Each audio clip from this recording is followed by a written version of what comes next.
chesed. We're doing part 2, and I had written down that we were doing part 9, but I realized that was an error. We did part 8 and part 9 last time.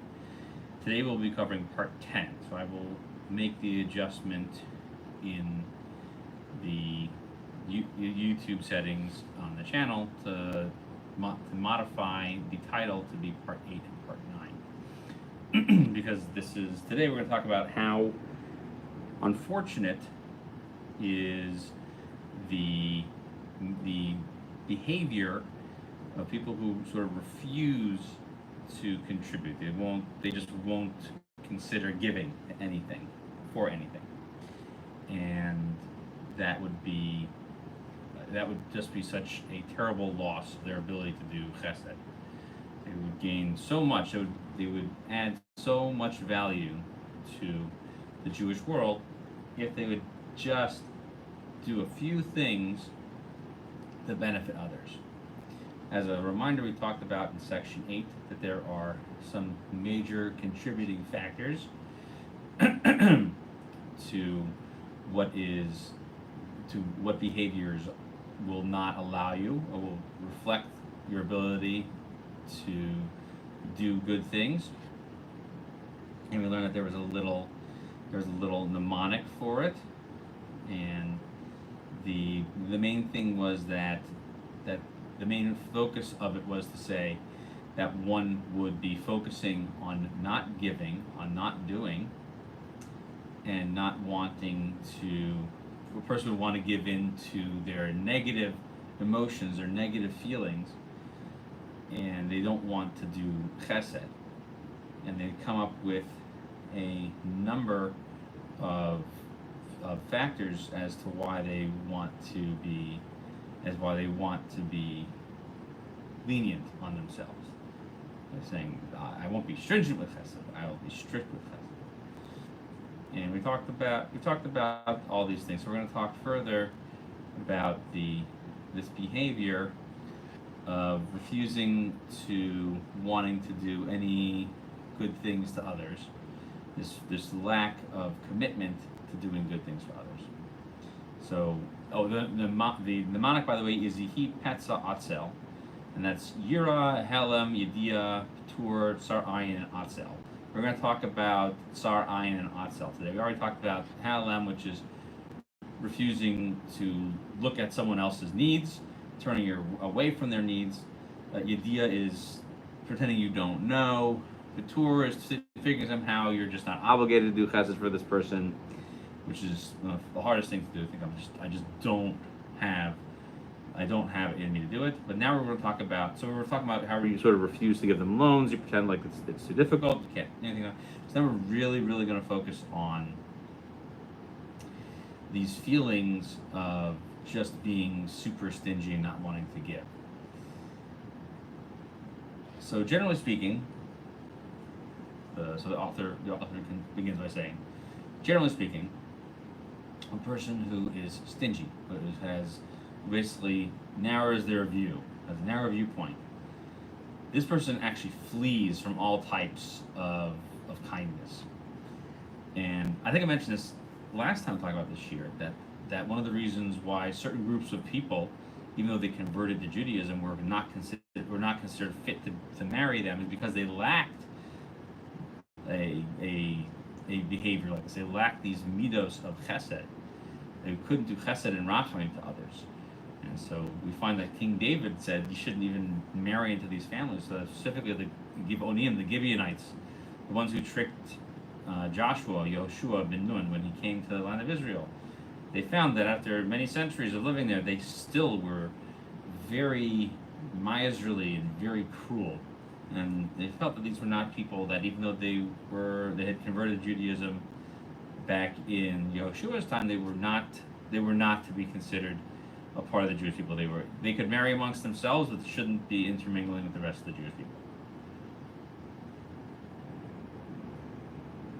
So he says, how hard did they flee from doing chesed?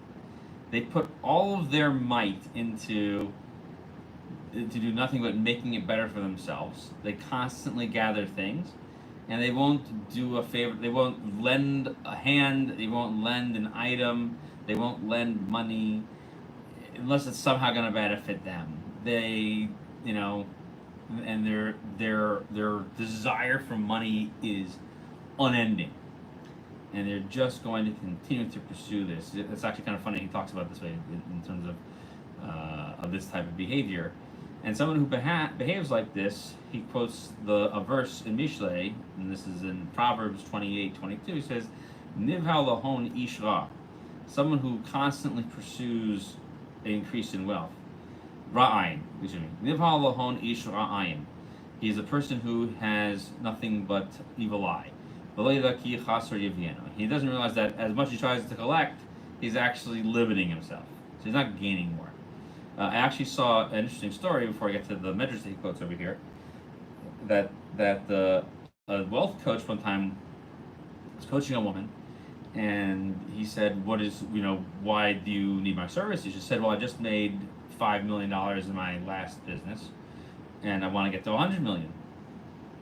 And he said, Why do you want to reach that goal?" And she said, "Well, I wanted to prove the naysayers wrong." And he said, "I mean, the number of women who are entrepreneurs in the United States is about 0.2%. Are you saying you haven't been successful? Are you saying that what you accomplished wasn't successful?" And she just said, "Well, they told me I couldn't do it." Who's they? And it's that type of attitude. Why are you continuing the pursuit of money? Have you not accomplished enough? Is there not more you can do with your life? That's a question you need to ask yourself. So the Tanchuma, the Midrash Tanchuma, written by Rav Tanchuma, says the following. It says that who's a person who searches for wealth? It says someone who lends money with interest. Why? Because they are pursuing to get richer, all right? And they put a plague upon their own possessions. And why? Because they see that the more they try to increase it, the less they're actually getting. And we find that the Sefer HaChinuch echoes this view, that the person who has these destructive behaviors basically has a mechitza of barzel, an iron wall between themselves and any true blessing. And they also reflect away any chance of there being any heavenly promises or any chance that Hashem will want to look favorably upon them. Because when Hashem says that I'm going to give you rachamim, I'm going to give you all this kindness and all this special attention. So someone who does that for others, so that they're playing off of the double play of the word rachamim in the verse in the pasuk. It says v'nasanacha racham avrichamecha. Says I will give you and you will do it. So I give to those who give. I don't give to those who don't give. And we're echoing that same thought. So if you don't do, Hashem doesn't have to do it for you. And the rabbis further say in the Talmud that there are 7 reasons why people receive skin diseases. And one of them is being stingy and not looking at it. And what does that mean? It means that the person is so their view is so narrow they can't see that their friends could actually benefit from some type of even the smallest chesed, like lending them something. And the reason why that's considered a skin blemish is because actually this is one of the house blemishes that you can get. So what happens is you refuse to lend things to people, and that's when you get sira'as. Sira'as is the skin blemish. It's not really leprosy, but I'm not going to give a whole class on that. And you get this blemish, and this blemish is up in your house. The Kohen comes in, and they have to take everything out of the house so that everybody can see what you haven't been giving. Can I borrow this gardening tool? Can I borrow this kitchen tool? No, I don't have it. All right. And look at this. We try in the process of your house. You see, you had all these things, and you refuse to lend. And they take the whole house apart. Okay, and this is part of their descent into destruction. And the reason why this is considered mida keneged mida, meaning it's meted measure for measure. What you're doing is exactly what Hashem's doing to you, because since that person is so stingy, and they don't want to do any chesed to anybody. Therefore, this attribute of judgment even starts to fall upon their own items, and it forces their whole home to be destroyed because they just refuse to do any chesed.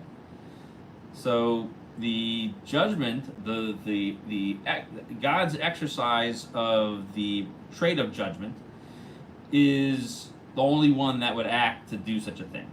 And in a sense, it's saying to somebody that, listen, if you want strict judgment, you're saying you don't have, that's a lie. You're using a lie to protect yourself. So let's use the truth. The truth will show that you have, you should have just told them, I don't want to lend to you.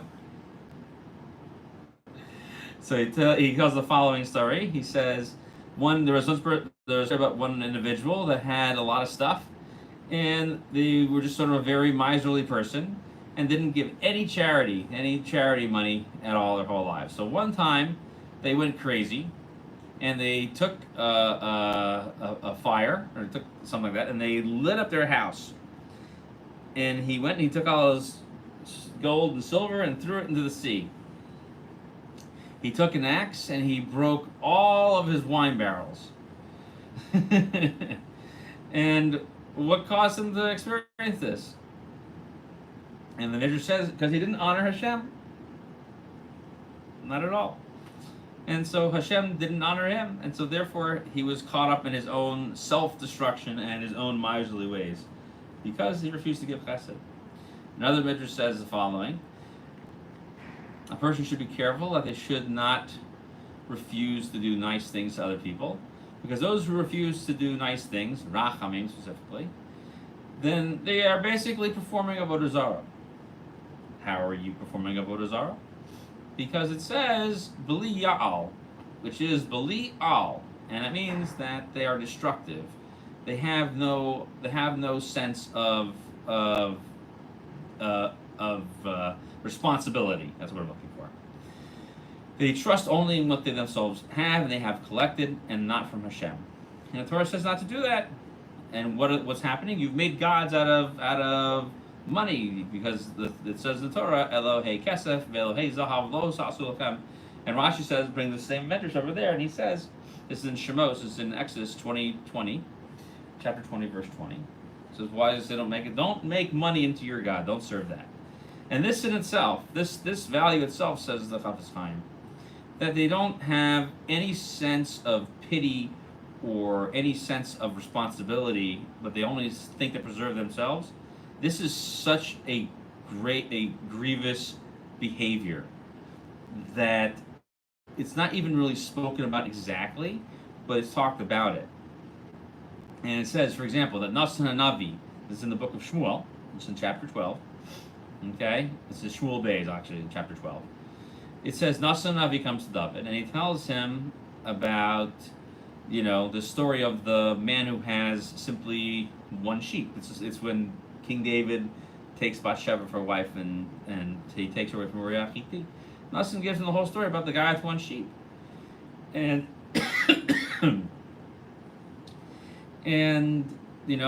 King David says, well, that behavior of taking this guy's favorite sheep is just so egregious, right? And then it says, how could you be like that? And someone will, as the Chav Chaim says, someone who really thinks about the story itself and what the verses are saying, that when King David says that a person who has no feelings of regret or any type of kindness in their heart, that they should be deserving of death, that's because they didn't take any pittance whatsoever on the poor person. So King David even points out, he says, well, you stole a sheep and he did stuff with it, so you get 3 times the amount, 4 times the amount. But we really need to think about is the fact that when King David says that such a person is deserving of death, what is that telling us about how King David felt about a person who does that? Even though the story is being directed at King David himself, that we have to consider and constantly be aware of this fact of when we're talking about that case, that a person like that, King David was reflecting, should be someone who shouldn't have life anymore. Such a person who can't appreciate what is available, what other people have, what is the value of life, they themselves should no longer be able to avail themselves of life. And such a person should simply just descend to the depths of existence. It also happens in some cases the following occurs. There is, for this person who is destructive and miserly, so it's not only that they themselves don't want to do good things, but they even say that other people shouldn't get involved in it as well. They basically engage in a sense of groupthink, and they try to engage in certain types of emotional bullying. They gather people to their cause, the no chesed clause, right? The no chesed clause. I shall do no good. I shall do no good, and my friend shall do no good. We are the no good doers. And they start to hate people and they make fun of them. Oh, you're such a loser.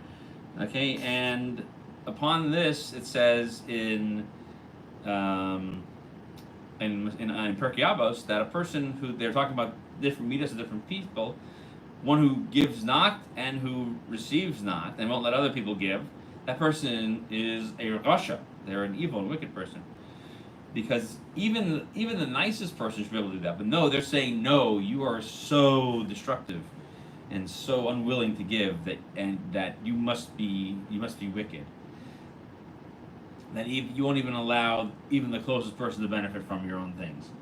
And such a person, it simply says that this is a sickness, and so it not only affects you, but it infects others. Even though Hashem has given you all this wealth and all this honor, and you feel that there's nothing that you should direct towards Hashem or towards His creation, somehow you feel that you're entitled to continue this wealth. So it says in Koheles that there is an evil sickness in the world, and that's in chapter 5, and that is verse 12 in chapter 5 of Koheles. So what is it? Says the author, says Chafetz Chaim. What the bad thing that wouldn't be a sickness? Is there a converse to this thing? So what we're saying is that this wickedness is sickening, because the influences of the left, as he calls it, I mean, Sitra the Smala, right? The wicked ways. So that this comes from behaviors that are the sort of left-handed behaviors, that it's a sense of one should feel that these behaviors are weak-handed and come from a lack of strength and only defensive posture. And when you behave in such a way that you refuse to give even the smallest amount, and you take away from other people, it's almost like you've closed up an ability for others to go ahead and provide, to do some provisions for those who could use the help.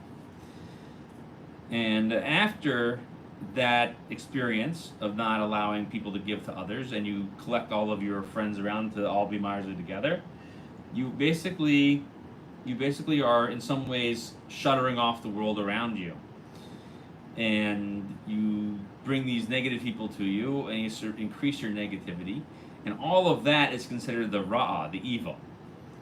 And with that, what we basically create is lo sa'ana elecha ra'ah, is that you're asking for badness not to come and impoverish your sense. So if you've tried to protect yourself with all these people that are negative, and so since you've been trying to create this brotherhood of stinginess, and you're trying to prevent doing small amounts of kindness to those who are in need,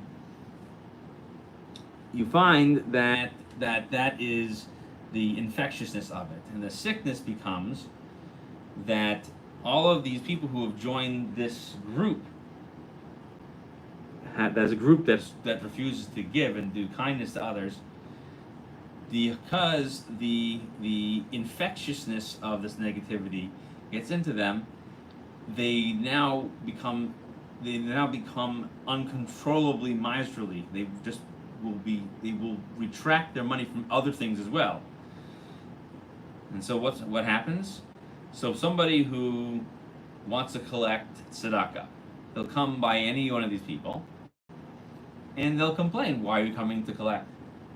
Okay, don't this group will tell everybody to say to themselves, "Don't give to the Gabbai tzedakah." And then they'll further say, if the poor people come to their house, don't give to the poor. Don't do it. They want to come and ask something to eat, don't give them something to eat. No, nothing. Give them nothing. And when this sickness begins to infect people, that is a sickness where you don't feed people, you don't give them to drink. And this is why it's such an evil sickness, because basically you are refusing people some of their basic needs.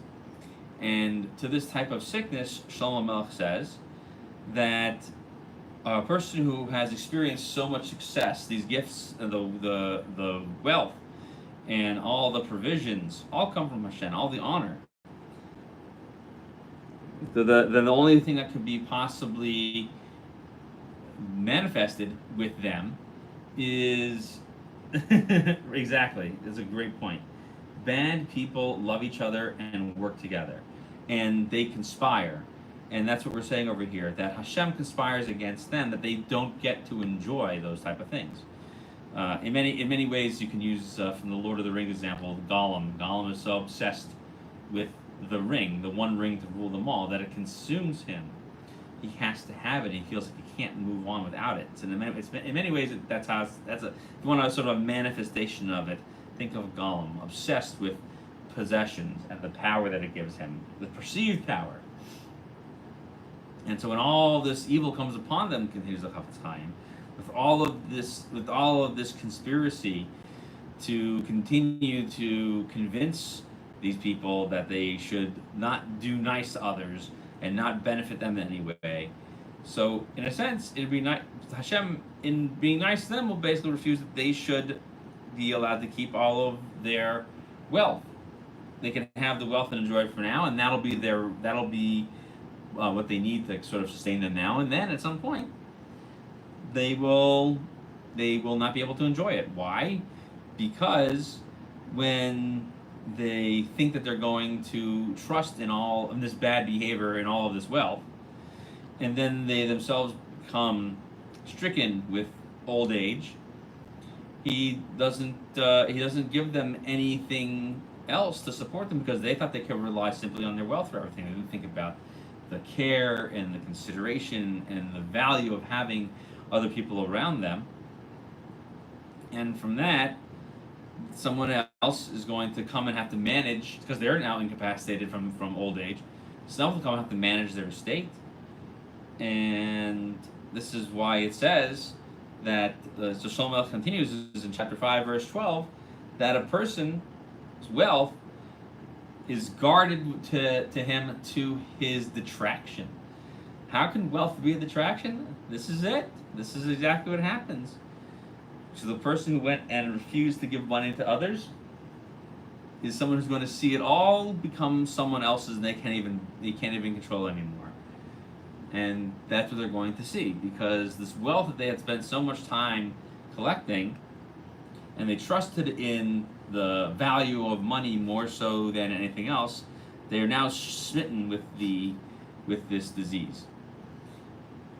And this whole example of Sar Ayin is that there actually, so I mentioned Lord of the Rings, and I'm going to continue with it. There actually is a disease that Smaug is smitten with, and I've heard people actually use Smaug, the dragon in Lord of the Rings, in The Hobbit, as an example of someone who of exactly this Mida that the Ahavas is talking about, the one who continues to collect wealth for its own sake.